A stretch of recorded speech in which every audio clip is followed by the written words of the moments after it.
Alright, welcome back anyone who was watching earlier or anybody who's been following this so far. I finished the game. Overall, just to talk about the game in general, is fantastic. A little bit shorter than Yakuza 0, actually considerably shorter. Because I feel like there was only like 10 or 11 chapters in this one, whereas there was like 17 in 0. It was pretty crazy. But then again, you were bouncing between the two characters, so it did pad it up a little bit. Whereas this just focused entirely on Kiryu. Fantastic game. Highly recommend. Honestly, I recommend this series. If you've watched through my Yakuza 0 playthrough and the Yakuza Kiwami playthrough, and you thought, these are really interesting looking games, I just want to stress, I pretty much just focus on the story when I play these, but there's so much more to do. I never turned that setting off like I said I was going to. Whoops. But anyways, let's get to talking about the ending really quick, because I had promised a video that would walk through essentially what happens for what I couldn't broadcast in session 5. Again, it happened just like with Yakuza 0, except I kind of knew it was coming. As soon as I talked to the guys at Stardust, I was like, okay, I'm ready to head towards Millennium Tower. The game told me, you can't stream from this point forward. You're in a block scene. That happened all the way through the end credits. When I showed the intro video there, that was just about as soon as it unlocked back. So we missed about the last hour and a half or so of the game. But it's okay. If you just absolutely have to know how the game finished, and you want to continue following it to this stream, and I go with someone who, had worked around it, which is totally cool. I don't blame you at all, because, man, there was some cool shit. I'll walk through basically my notes of the ending and just kind of catch up to where this game ends and where Kiwami 2 starts. Kiwami 2 is not released yet, so it's going to be some time before I can add on to my Yakuza playthrough, but I do have Yakuza 6, The Song of Life. I do have the collector's edition of that on pre-order, so I'm going to be looking forward to getting that here in a few months. But let's go into the end. So we talked to the guys at Stardust, and we're like, yeah, we're ready to go to Ares. We need to go meet Yumi. So Kiryu and Haruka, they walk out of Stardust, and the street's just totally empty. There's not a soul walking around, and it's a little disturbing, to be honest, because normally the streets are so busy and whatever. But then a large mob just suddenly surrounds Kiryu and Haruka, and if you were paying attention to the intro, you get to see it there right at the very end when it zooms in on him, and Kiryu's screaming. He's basically saying, if you want to die, come and come to me, and that's the scene in particular. That's kind of why I wanted to show the intro again, because there's actually quite a bit from the intro that was in the parts that I couldn't stream. So I'll reference it as it comes to mind. I don't have notes oh yeah, this scene in particular was I'm just doing it from memory. So as expected, Kiryu just whoops the ever-living shit out of everybody, and you actually get to play that. It's just 4 waves of mobs with increasing difficulty. Nothing too bad. Wrecked them pretty good with beast mode. After we're done with that, streets go back to normal. We can go around. They basically tell you this is your last shot. Once you enter Millennium Tower, you're stuck. Alright, cool. So when I did end up picking up some more health items, turns out it wasn't as needed. I'll get to the fights themselves here in a minute. But we basically fight our way through the first 3 levels of Millennium Towers. A bunch of the MIA dudes. Those are Jingu's guys. So they're kind of the secret government faction or whatever. Lots and lots of guns. I know I said that with the Yakuza 0 video for being on the boat, but man, I think there was actually more guns this time, but it was all handguns. So as long as I focused down one guy with a gun, I took his gun and started just, killing the rest of the dudes, then it worked out pretty well. So we wipe out the first 3 floors and basically clear out so we can ride the elevator up to Ares. Change of scenes, and it's a really quick scene with Date and his little Kohai dude and the police, kind of shady dude with the glasses has been kind of working for him. He's like, Date, you need to step away from the case.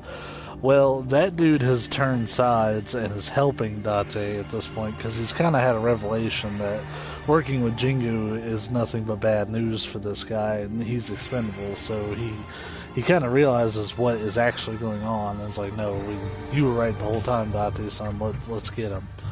So, goes back to Ares, and it shows Yumi. She's got a little silver briefcase and a knife, and she walks down the steps into Ares. The elevator opens up, and there's Kiryu and Haruka. They have their moment to kind of, reconnect and stuff. It's revealed to everyone present there that, just like we had found out right before the stream cut off, that Haruka is the daughter of Yumi. And Yumi was thrilled that she, got to reference herself not as Aunt Yumi, but as Okasan. So they're having their reunion, and Yumi's like, I've still got some things to do. And right as she's saying that, a helicopter shows up, and it's actually Jingu with a bunch of dudes in SWAT gear, the guns. Kiryu and the gang meets them outside by the lower helicopter pad. It's kind of like a courtyard looking place. And Jingu actually tries to shoot Haruka, who is his daughter. Kiryu takes a bullet, grazes his shoulder, but it doesn't hit Haruka at all. It's looking pretty grim because they don't really have an escape plan. But then Tarada, the 5th Omi Alliance dude, shows up with a couple guys to help out. But he's actually betrayed by his own men because it turns out Jingu has been allied with the Omi Alliance for a really long time. And has just been kind of playing everybody and manipulating everybody to stoke this internal fighting. And he wants to see Tojo Clan eradicated, which Kiryu has actually done a lot of the work for him. So it's looking kind of grim. Dudes knock out Tarada. And Yumi opens the briefcase. I swear this this game is ridiculous. She opens up the little briefcase and it's a fucking bomb, and she's got a dead man switch. How does she get a bomb? But she's like, you kill me, the money is gone. So fuck off if you want this money. And her and Haruka go inside, so it's just Kiryu and all these dudes, both some Omi Alliance guys and Jingu's men are out there. More guns, more punching dudes in the face. I liked taking the guns and using them against them. That turned out to be really effective. There was a lot of health items. Didn't really use a whole lot through that section though. So Kiryu gets to the roof and ends up fighting Jingu. This, when I say the roof, I mean there's a top helipad to this place along with that lower helipad. This is the very tip top helipad. So he fights Jingu and these two MIA colonels. The colonels have handguns and Jingu has a handgun and grenades. So you defeat the colonels, then you go to fight Jingu, but the motherfucking colonels come back with knives this time. And there's no weapons, there's no health up there. And it was a pain in the ass because Jingu would purposely kind of stay far away from you and just shoot you to break your combos and throw grenades at you occasionally. Didn't care his danger close as dudes or not. That was a long fight, kind of a pain in the ass. But Jingu himself was a joke. He had 2 health bars full of health, nothing special.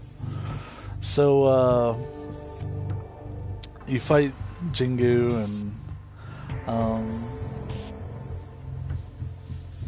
I actually skipped a whole important segment because I kind of got lost in my notes.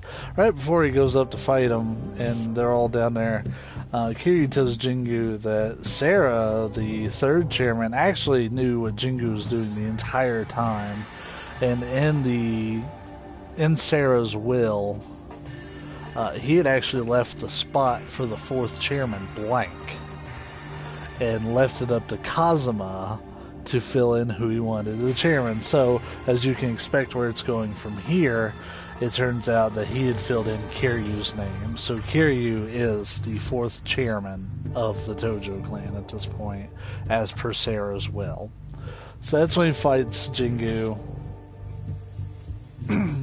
beats him, doesn't kill him, but leaves him to lick his wounds on the rooftop, goes back down to see Yumi and Haruka. That's when the elevator shows up, and of course it's Nishiki at this point. So they talk, and Nishiki, they try to reason with him. It's like, Jingu was using you the entire time, and Nishiki's like, yeah, I knew the entire time. I told you I couldn't trust anybody. So, of course I knew he was using me the whole time, but I didn't care, because it got me access to power. And he admits that he loved Yumi, but she didn't care about him, so he wanted to take everything. He was willing to sacrifice everything to basically get one over on Kiryu, because he was tired of living in Kiryu's shadow, as the whole entire game had been foreshadowing. So Nishiki and Kiryu fight, and this is actually the last part of the game that you play. So Nishiki has like 4 or 5 health bars. He's pretty quick. If I had to compare him to the last fight of Zero, the last fight of Zero was definitely more difficult. Nishiki was difficult. Nishiki does a lot of charge ups to regain his health, so it was more like he had like 7 or 8 health bars, it felt like. But you have the entire Ares bar to use against him. So I hit him with a lot of couches, a lot of bar stools, a lot of potted plants. We kicked each other through glass. It was bloody. There were times like we'd be exchanging punches. Like with each punch, like in the middle of gameplay, it would kind of show a quick scene of like what their motivations are and stuff. And it was really well done. Kiryu defeats Nishiki.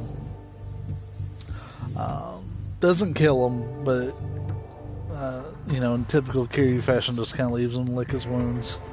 And Yumi opens up the locket after hugging Kiryu, and it turns out what was inside the locket was a picture of Kiryu. That's it.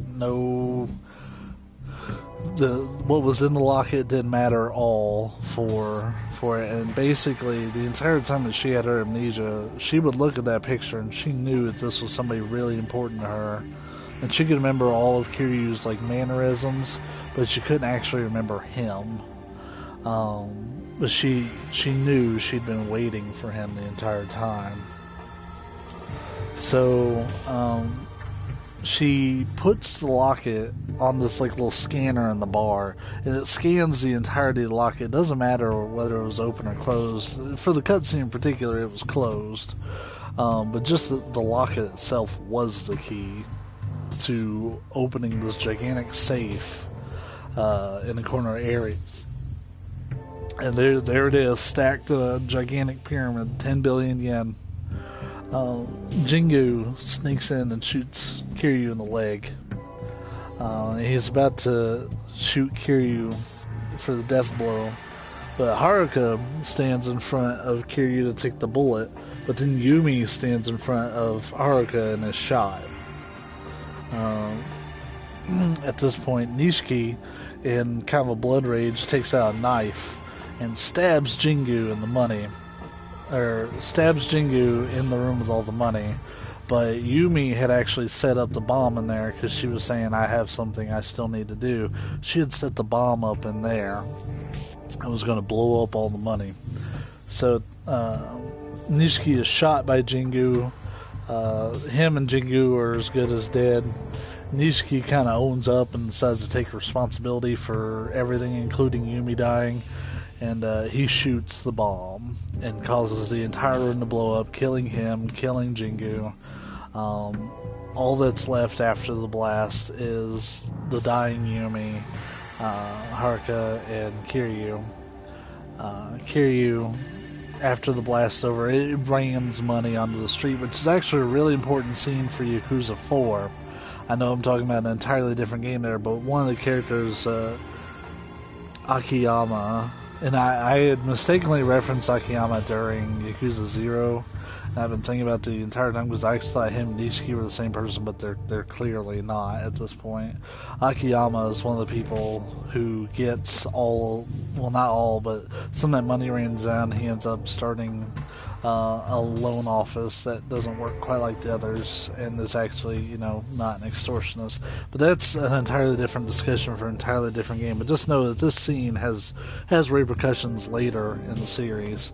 So money rains down, and Kiryu and Yumi have one final discussion. She's clearly dying, and Kiryu apologizes for excuse me, for never telling her that he had loved her and how he felt. Then he pulls out the ring, and she's delighted and says, this whole time I've just been wishing to see you, even if it was just for one more night, just one more time. And her wish came true. She tells Haruka to not run from anything, but to, stand and fight, so that way her happiness isn't taken away from her. Then she dies. The police show up very soon afterwards and point their guns at Kiryu. Date shows up and is like, dude, if you get arrested here, you're never coming back out. You are screwed if you don't get out of here right now. And Kiryu's like, Yumi's dead, Nishiki's dead, Kazuma-san's dead. I really don't have any reason to stay on this side of the bars. Just I don't really care if I get arrested. And Date is like, dude, are you stupid? You have a reason right there. And, kind of indicates, you have Haruka, that's Yumi's legacy, you do have something to protect. And it kind of brings a revelation to Kiryu, and he's like, you know what, you're right, I do have something. So Date helps him get out. It's really not a big thing, because, there's him and his little kohai there. And those cops, what are they going to do? So, the credits show up after this. Or wait, no, they don't show up just yet. Maybe they do, it doesn't really matter. But to finish up, sometime later, Kiryu is officially inducted in as the 4th chairman of the Tojo clan, and then immediately retires. He doesn't even spend a full day. He does all the rituals and stuff that's needed to step down, and then him and Date book it out of the Tojo clan headquarters. But he appointed a 5th chairman on his way out, someone who will rebuild the Tojo clan for them. And that turns out to be Terada. So Date drops Kiryu off in the theater district and says he's basically going to live with his daughter and try out the whole family life again. And Kiryu will live with Haruka basically and take care of her in Yumi's stead. Okay, then the credits show up. And after the credits, there's a conversation between a mom and her daughter about Santa Claus. And Haruka calls Kiryu Uncle Kaz to indicate that she, sees him as family now. And finds out that apparently Kiryu had believed in Santa Claus. And that's where the game ends and brings us to this menu. So there's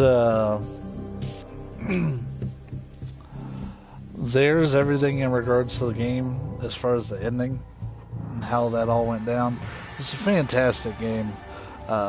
Once again, really recommend it. I know a lot of the sessions that I'll be doing are going to be in an attempt to clear out my backlog of games that I have, because I have a lot of PS4 games. I play way too much Final Fantasy 14 that was pretty much 3 years, so I have like 3 years of backlog here. I've got all sorts of shit to play through, so you guys can, join along for the ride and stuff. The next long playthrough that I'll be doing is probably going to be Horizon Zero Dawn. I'm pretty set on that. But I actually do have a short, I don't even know if it's a treat. We may not even play multiple sessions of it. I don't know. But I'm gonna jump on the Hitoful boyfriend deal and see what that's all about. It was on sale recently, a flash sale. I think that sale, as of this video, may even still be going. I'm not sure, but I was able to pick it and its holiday add-on up for less than $5 altogether, and that's worth it for a couple of laughs and what the fucks, I guess. So we'll get started on that. It'll be its own stream, so we won't pollute this video with what's Atofa boyfriend. Then tomorrow we're gonna have a really long session with Horizon Zero Dawn. I don't know, maybe even here in a few hours we'll start that. We'll see. I've got some anime and stuff to watch, so we'll see how my schedule ends up happening. I have all these things I want to do, and unfortunately work only allows me so much time to not do this. So for those of you who checked out the series, whether you watched the whole thing or you just checked in some, thanks for hanging out. I had some good discussions in the discussion thread, or the chat on YouTube from people who are watching, and hopefully you guys will stick around for some of the other games we'll be playing. Until then, I will see you guys later.